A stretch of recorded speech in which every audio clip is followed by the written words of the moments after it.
ام المومنین سیدہ عائشہ رضی اللہ تعالی عنہا فرماتی ہیں کہ حضور علیہ الصلوۃ والسلام یخصف نعلہ، اپنے جوتے کو پیوند خود لگا لیتے تھے، ویخیط ثوبہ، اور اپنے لباس میں کوئی پھٹن ہوتی تو اس کو خود سی لیتے تھے، اور اپنی ضرورت کے کام اپنے کام خود کر لیتے تھے، ویحلب شاتہ، اپنی بکری کو خود دھو لیتے تھے اور اس کو خود باندھ دیتے تھے اور اس کے آگے چارہ بھی ڈال دیتے تھے، اور گھر کی خواتین کے ساتھ کام کاج میں بھی ان کی معاونت کروایا کرتے تھے۔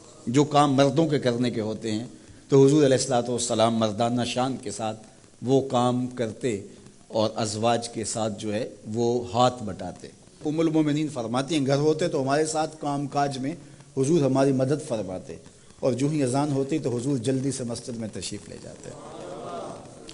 تو یہ میرے اور آپ کے آقا و مولا حضور ختم المرتبت صلی اللہ علیہ وآلہ وسلم کی زندگی، نجی زندگی دیکھیں، گھریلو زندگی دیکھیں، ازواج مطہرات کے ساتھ حضور کا سلوک دیکھیں، حضور کا رویہ دیکھیں۔ حضور کا جب وصال ہوا تو اس وقت حضور کے نکاح میں 9 ازواج تھی، 9 ازواج میں سے ایک کو بھی حضور پہ کوئی شکایت نہیں تھی۔ یہ بات کہہ دینا بڑا آسان ہے، لیکن عملاً بہت کم لوگوں کے ساتھ ایسا ہوتا ہے۔ لیکن حضور جب وصال کرتے ہیں تو 9 ازواج ہیں، ان میں سے ایک کو بھی حضور پر کوئی شکایت نہیں ہے۔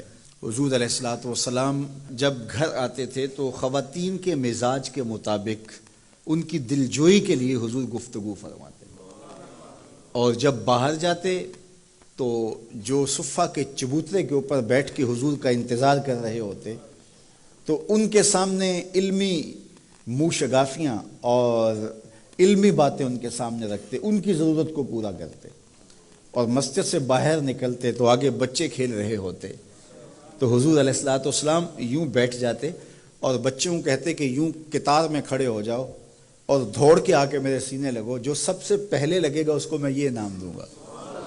تو بچے دوڑ کے آ کے حضور سے لپٹتے، کوئی سینے سے لپٹ جاتا، کوئی کندھوں سے لپٹ جاتا، اور آقا کریم ان سے شفقت فرماتے۔ تو بچوں کے ساتھ حضور علیہ السلام کا رویہ یہ خوبصورت، بچوں کو سلام کرنے میں پہل کرتے۔ تو یہ میرے حضور کا دیا ہوا نظام ہے۔ یاکل مع خادم، حضور نوکر کے ساتھ کھانا کھانے بیٹھ جاتے تھے۔ حضور علیہ الصلوۃ والسلام لوگوں کا جھوٹا بھی لے لیتے تھے۔ یہ حضور کا خوبصورت رویہ۔ تو یہ تھا حضور کی سیرت کا وہ جمال اور حضور کی سیرت کا وہ رنگ۔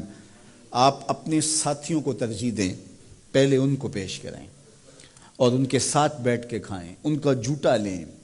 مومن کے جوٹے میں شفا رکھی گئی ہے۔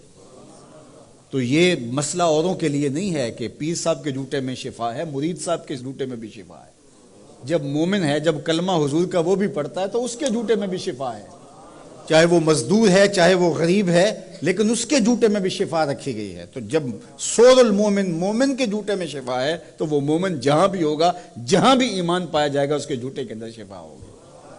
تو حضور نے 71 آدمیوں کا جوٹا لیا، کونین کا سردار ہو کے، اللہ اکبر، عرشوں کا راہی ہو کے، نبیوں کا سردار ہو کے، شہنشاہوں کا شہنشاہ ہو کے 71 آدمیوں کا جوٹا لے رہے ہیں۔ تو یہ حضور کی سیرت کے رنگ ہیں۔ تو آقا کریم علیہ الصلوۃ والسلام کا بتایا ہوا طریقہ، حضور کا طرز زندگی ہم اختیار کریں۔ تو اپنے کام خود کرتے تھے، اور جب حضور کسی مجلس میں ہوتے تو مختلف لوگ مختلف کاموں میں ہوتے تو حضور الگ نہ بیٹھے رہتے، حضور بھی کسی کام میں شامل ہوتے۔ ایک سفر پہ جب پڑاؤ ہوا تو کوئی جانور ذبح کرنے لگا، اور کوئی چولہا سیدھا کرنے لگا، اور کوئی اور کام کرنے لگا، تو حضور بھی ایک سمت چل دیے۔ تو لوگوں نے کہا حضرت آپ کدھر جا رہے ہیں؟ فرمایا علیہ جمع الحطب، میں لکڑیاں اکٹھی کر کے لاتا ہوں۔ تو عرض کی حضور ہم کس لیے، ہم نوکر ہیں آپ کے۔ تو حضور نے فرمایا میں یہ پسند نہیں کرتا کہ لوگ کام کریں اور میں معتبر بن کے بیٹھا رہوں۔ نبیوں کے امام ہو کر کے حضور نے بتایا کہ ہم اپنے کام خود کرتے ہیں۔